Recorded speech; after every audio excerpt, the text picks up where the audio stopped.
สวัสดีพี่น้องฝั่งลาวฝั่งไทยเนาะถือว่ามื้อนี้บ่ยอดกับเปลี่ยนภาพบรรยากาศพี่น้องมาอยู่สวนมันเนาะหรือว่าสวนทำการเกษตรของทางฝั่งสปปลาวเนาะบ้านเกิดของบ่ยอดเอง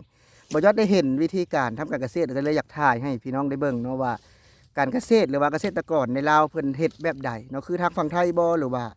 แบบวิธีการก้นมันเพิ่นเนาะซึ่งว่าบ่ยอดก็ครั้งแรกในชีวิตพี่น้องที่ได้มีโอกาสได้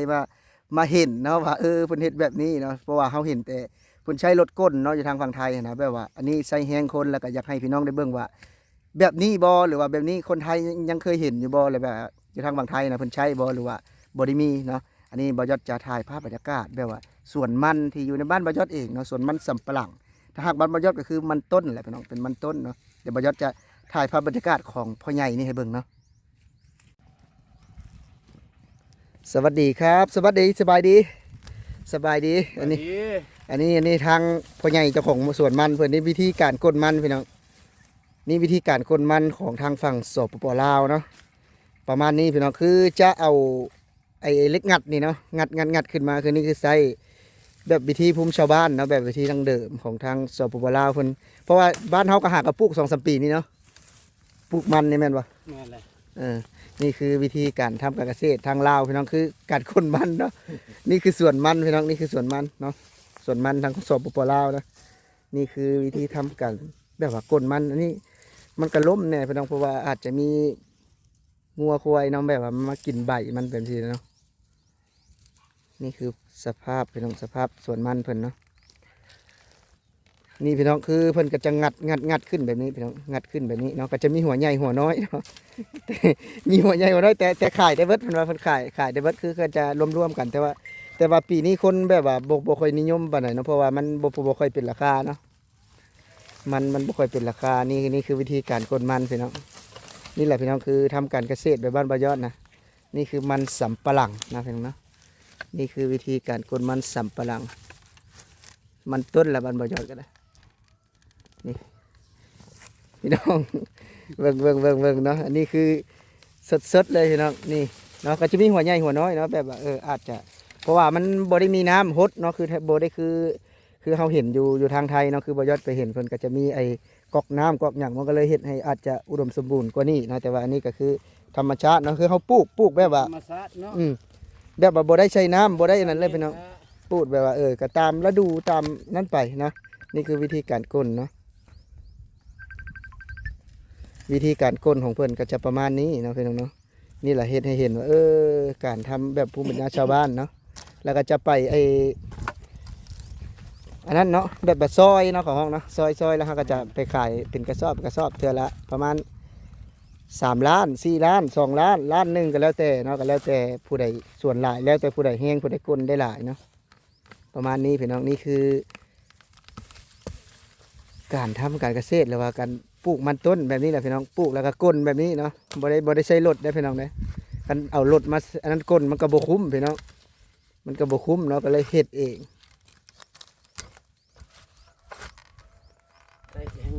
อันนี้เรื่องจริงนะพี่น้องนะอัน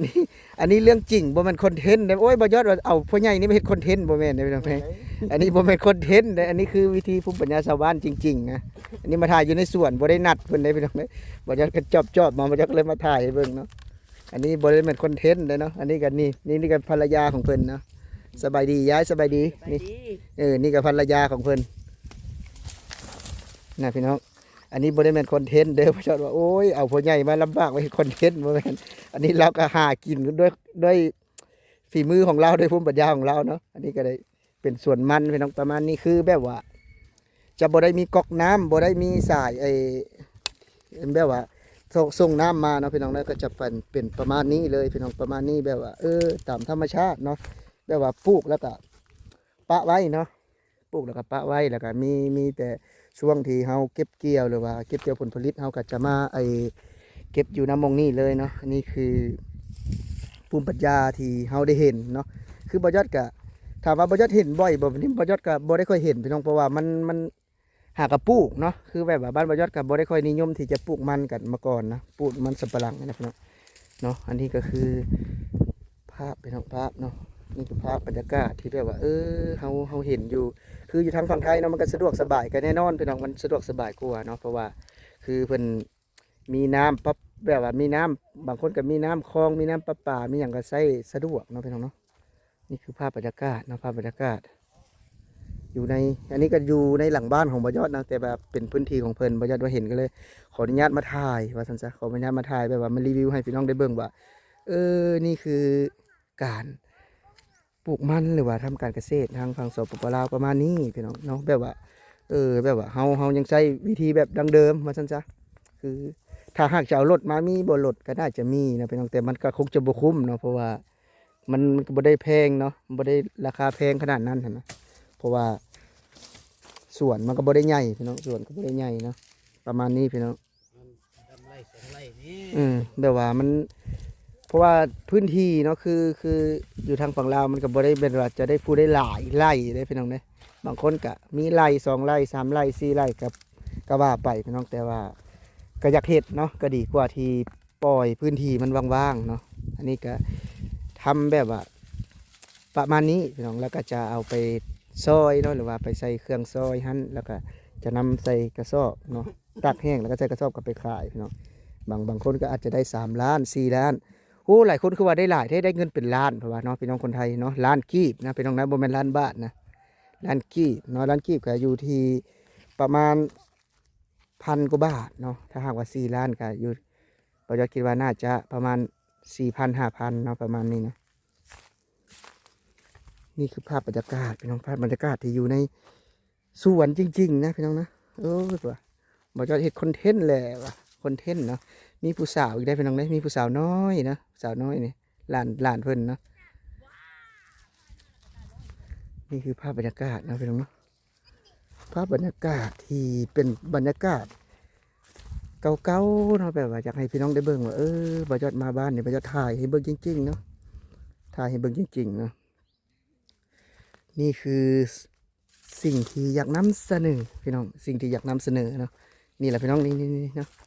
นี่คือภาพบรรยากาศอยู่ในสวนมันของทางฝั่งสปปลาวเนาะเป็นเรื่องราวจริงๆพี่น้อง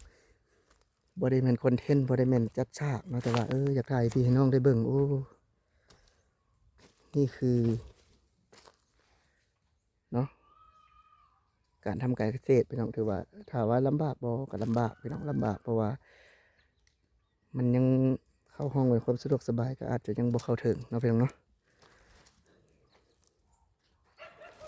ก็สำหรับผู้ใดที่เข้ามาเบิ่งพี่น้องก็อย่าลืมฝากกดแชร์กดไลค์กดติดตามเนาะเพื่อเป็นกำลังใจให้เบายอดแรงงานลาวชาแนลเด้อพี่น้องเด้อแรงงานลาวที่กลับมาบ้านก็เลยอยากถือโอกาสได้ถ่ายให้พี่น้องได้เบิ่งกันเนาะนี่เป็นภาพบรรยากาศที่แบบว่าบุกน้ำลุยไฟจริงๆพี่น้องมีฮอตผู้สาวน้อยผู้ใดพี่น้องเด้เนาะนี่นะ ถ้าเอาสาวเกษตรเนี่ยได้ อันนี้สาวเกษตรเนาะสาวเกษตรกรโอ้ขยันมากๆเลยพี่น้องถ้าหากว่านี่มีผู้อันนั้นนี่เนี่ยนะอันนี้มาลิ้นแต่โทรศัพท์บ่นี่นะลิ้นแต่ติ๊กต็อกบ่นี่คือภาพชีวิตตามธรรมชาติบ้านบ่ยอดนะพี่น้องประมาณนี้เลยนะประมาณนี้ก็อย่าลืมพี่น้องสำหรับผู้ใดเข้ามาเบิ่งก็ขอให้มีสุขภาพแข็งแรงเด้อพี่น้องเด้อโชคหมานร่ำรวยสำหรับวันนี้ขอลาพี่และน้องไปก่อนสำบายดี